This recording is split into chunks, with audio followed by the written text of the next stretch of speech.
Hello, everyone, and welcome back to not only this week's Sabbath School Nugget, but to a new study altogether. This quarter, we're going to focus on what it means to live out God's mission to seek and to save the lost in light of the great controversy. Now, this week's lesson is entitled, The War Behind All Wars.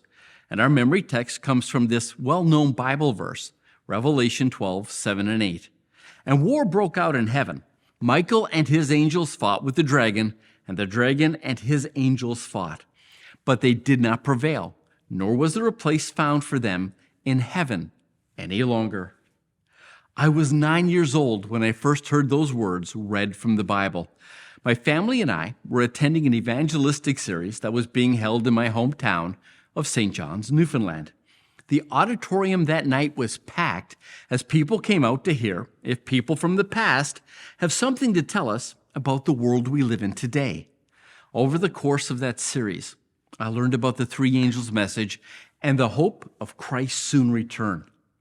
40 years later, and here I am, and now I have the privilege of sharing that same message. But before I do, I share this one thought with everybody I study with, that in order to understand the Bible, you must first understand that God is love.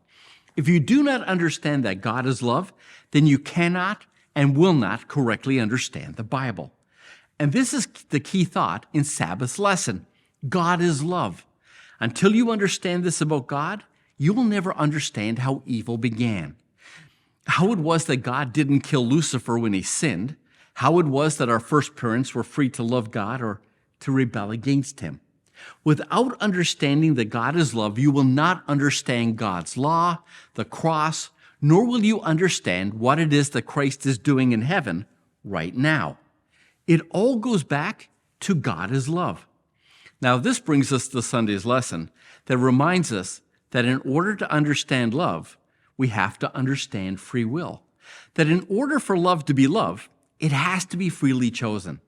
The moment you try to force somebody to love you, it's not love, it's abuse, which means that God will never use force, manipulation, or coercion in order to convince you to love or obey him.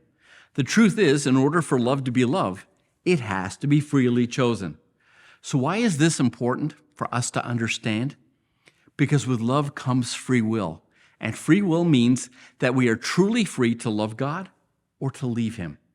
And the truth is, Satan was created with that same freedom. You see, God didn't create a demon or a devil. He created an angel with the freedom to choose to embrace God's love or to reject it. And what we're going to see tomorrow is that a morning star used that freedom to become a dragon. Well, welcome to our Sabbath School Nuggets. Thanks for stopping by. I'll see you tomorrow.